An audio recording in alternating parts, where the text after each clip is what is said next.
Hello friends, education मस्ती में आप सभी का स्वागत है। और आज हम लोग देखने जा रहे हैं मैट्रिक परीक्षा से रिलेटेड कुछ इंपॉर्टेंट ऑब्जेक्टिव क्वेश्चंस। और ये सारे इंपॉर्टेंट ऑब्जेक्टिव क्वेश्चंस कई बार एग्जाम में पूछा गया है। तो चलिए देखते हैं हम लोग क्वेश्चन को। क्वेश्चन है मेरा, ये सारा क्वेश्चन मैंने एपी से लिया है। क्वेश्चन है, फर्स्ट क्वेश्चन के निम्नलिखित में कौन समांतर श्रेणी है। आपको समांतर श्रेणी पहचानना है। समांतर श्रेणी हम लोग कैसे पहचानते हैं ये थोड़ा समझ लीजिए।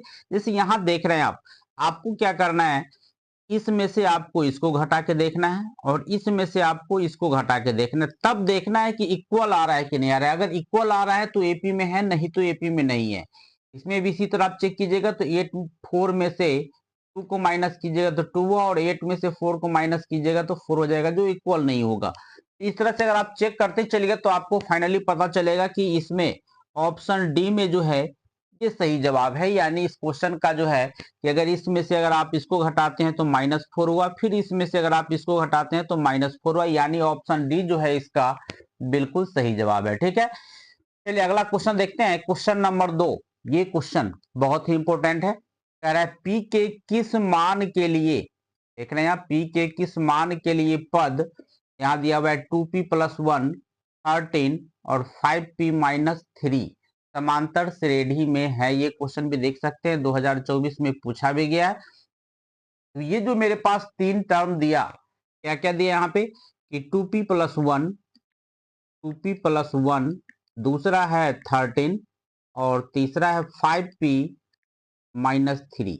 ये कह रहा है एपी में है, तो पी का मान क्या होगा। तो इसके लिए हम लोग क्या करते हैं, यहाँ पे देखिए, अगर ध्यान रखिएगा कि ए, बी और सी अगर तीन एपी में है तो इसका सिंपल है कि 2b बराबर आप लिख सकते हैं a + c, या नहीं तो या तो आप इसका यूज करके बना लीजिए, ठीक है, या नहीं तो इसी को थोड़ा सा और आगे बढ़ाइए तो b = हो गया आपका a + c/2।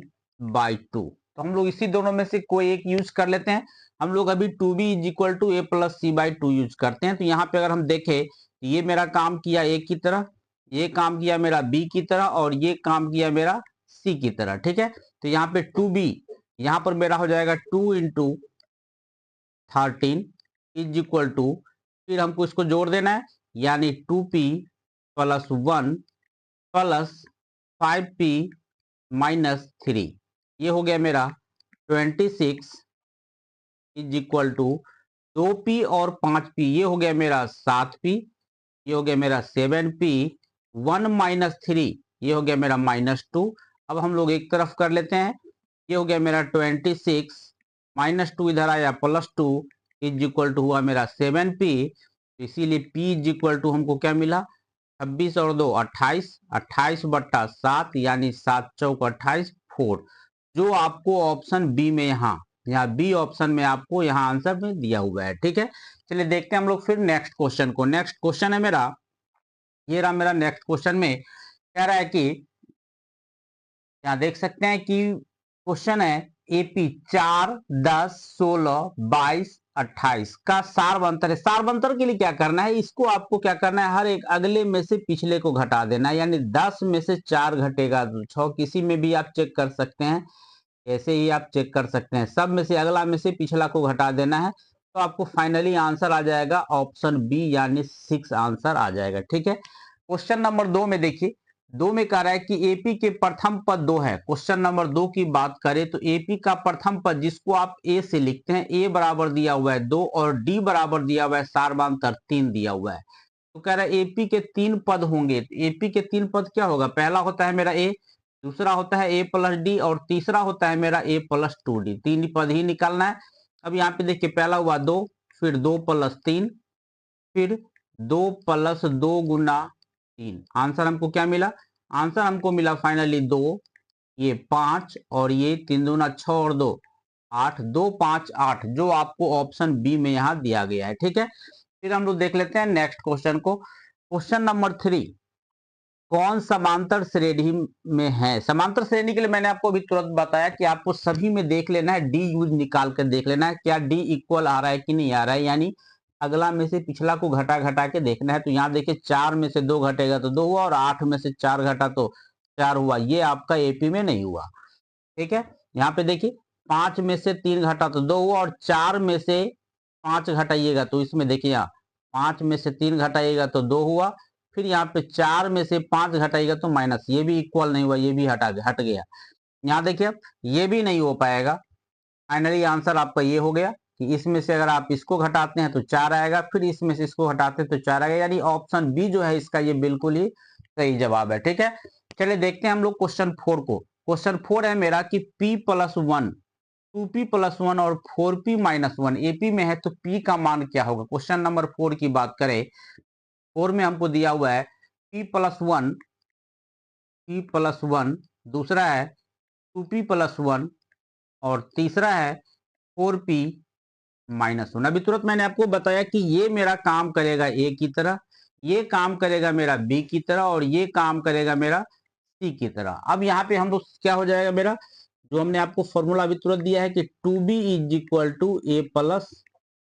a+c। ठीक है, अब 2b = a+c करेंगे तो हमको क्या मिलेगा, यहाँ पे मान डाल देते हैं। 2 और b के जगह पर है मेरा 2p+1 a का मान है p+1 प्लस c का मान है 4p-1। ये हो गया मेरा 4p+2 = 4 और 1 5p, 1 से 1 मेरा कैंसिल हुआ। ठीक है, अब हम लोग यहाँ पे देख लेते हैं तो इधर हम 2 रह नहीं देते हैं।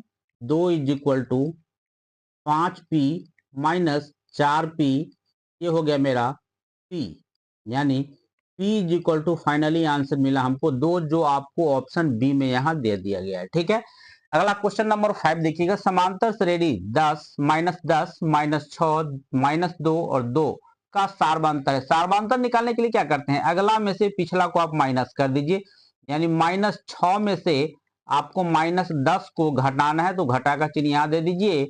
यहाँ पर आपका आ जाएगा -6 माइनस माइनस प्लस हो गया, ये 10, ये आपका आंसर आ गया 4, जो आपको ऑप्शन बी में यहाँ दे दिया गया है। ठीक है, चलिए आगे के क्वेश्चनों को देखते हैं हम लोग।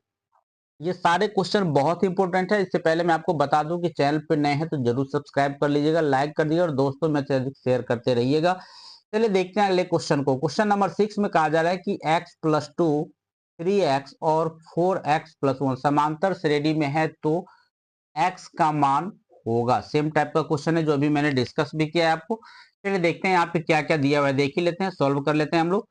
यहाँ पर है मेरा कि x+2, ये है 3x और फिर है 4x+1।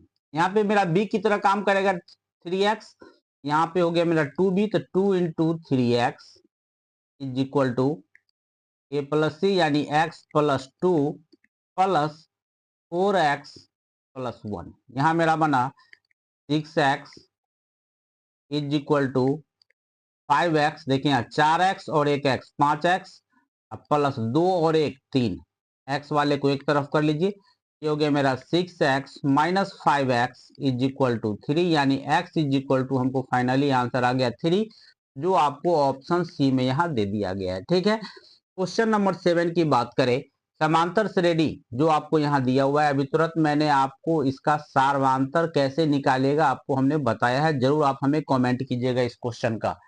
क्वेश्चन नंबर 8 की बात करें तो क्वेश्चन नंबर 8 में है मेरा कि समांतर श्रेणी 2, 7, 12 का 10वां पद। तो देखिए इसमें a बराबर दिया हुआ है मेरा 2, d का मान अगर हम निकाल ले तो 7 - 2, यानी ये हमको मिल गया 5, और 10वां पद चाहिए यानी a10 चाहिए। a10 के लिए क्या मेरा काम करेगा, a10 के लिए मेरा काम करेगा a+9d, यानी तो a+n-1 × d का भी मान लगा सकते, फॉर्मूला आप लगा सकते हैं। a+9d, a का मान 2 प्लस 9 और d का मान है मेरा 5, 45 और 2 43, जो आपको ऑप्शन सी में यहाँ दे दिया गया है। ठीक है, अगला क्वेश्चन देखते हैं, क्वेश्चन नंबर 9। 9 में क्या कहा जा रहा है ये थोड़ा सा देखिए, कह रहा है निम्नलिखित में कौन सा समांतर श्रेणी में नहीं, यानी समांतर श्रेणी में नहीं है उसको चेंज करना है। तो ये तो मेरा समांतर श्रेणी में है, ये देखिए तो √2 8 के लिए हम लोग लिखेंगे, नहीं तो 2√2 आ जाएगा, इसके लिए 3√2, इसके ये भी मेरा समांतर श्रेणी में है। ठीक है, ये देखे तो 0.3 0 पॉइंट चेक कर लेते हैं थोड़ा सा, इसमें से हम लोग इसको माइनस करते हैं, देख लीजिए मैं आपको करके दिखा देता हूं। 0.33 में से आपको माइनस करना है 0.3 को, घटाइए 0.03 आ गया। फिर एक और चेक कर लेते हैं इसको, यानी 0.3 333 और 0.33 माइनस कीजिएगा तो 300.0। ये देखिए दोनों इक्वल नहीं हो पाया, यानी ये कह सकते हैं ये जो है मेरा एपी में नहीं है। इस क्वेश्चन के लिए रियल आंसर हो जाएगा ऑप्शन सी। अगला क्वेश्चन देखते हैं, क्वेश्चन नंबर 10, बहुत ही इंपॉर्टेंट क्वेश्चन है। समांतर श्रेणी 25, 20, 15 का कौन सा प्रथम पद ऋणात्मक पद है? यानी क्वेश्चन नंबर हम लोग 10 की बात करें, 10 नंबर क्वेश्चन थोड़ा ध्यान से देखिएगा। ए का मान है आपका यहाँ पे 25, डी का मान है आपका 20 माइनस 25 माइनस कीजिएगा आप तो आपको मिलेगा -5। कौन सा पद जो है वो प्रथम ऋणात्मक पद है? प्रथम ऋणात्मक के लिए सबसे पहले आप क्या कीजिए, इसमें n का वह मान निकालिए जिसपे वह 0 आ जाए, यानी an इज इक्वल टू हमको 0 निकाल लेना है। an इज इक्वल टू हमको क्या हो जाना चाहिए? 0 हो जाना चाहिए। इससे हम लोग क्या करेंगे, n का मान निकाल लेते हैं और जो आएगा उसके बाद वाला टर्म जो होगा वो मेरा निगेटिव हो जाएगा, फर्स्ट निगेटिव हो जाएगा। an का हम लोग क्या कर लेते हैं, 0 कर लिए। अब इससे अगर हम n का मान निकाले फॉर्मूला पे या डायरेक्ट भी आप डायरेक्ट निकालते हैं तो n is equal to use कर सकते हैं फॉर्मूला, या नहीं तो फॉर्मूला यूज करते हैं तो a plus n-1 into T is equal to 0 ले लेते हैं। a का मान है मेरा 25 प्लस n ही तो निकालना है हमको, n-1, डी का मान है मेरा -5 इज इक्वल टू 0। यहाँ पर आ गया मेरा 25 -5n minus minus plus 5 is equal to 0, यानी ये आ गया मेरा कि क्या चीज, 25 और 5 30 हो गया, ये हो गया -5n, ये प्लस 30 RHS में जाएगा तो -30 आ गया। n इज इक्वल टू हो गया मेरा -30 बट्टा -5, फाइनली आंसर आ गया आपका 6। अब आंसर क्या बनेगा, ये तो छठे नंबर पे हमको 0 मिलेगा, 0 के बाद वाला जो होगा ये निगेटिव होगा, तो छठे नंबर के बाद क्या आएगा, 7, सातवां, यानी इस क्वेश्चन के लिए रियल आंसर हो जाएगा ऑप्शन बी जो है ये बिल्कुल ही सही जवाब है। ठीक है, फिर मिलते हैं हम आपसे नेक्स्ट वीडियो में। धन्यवाद।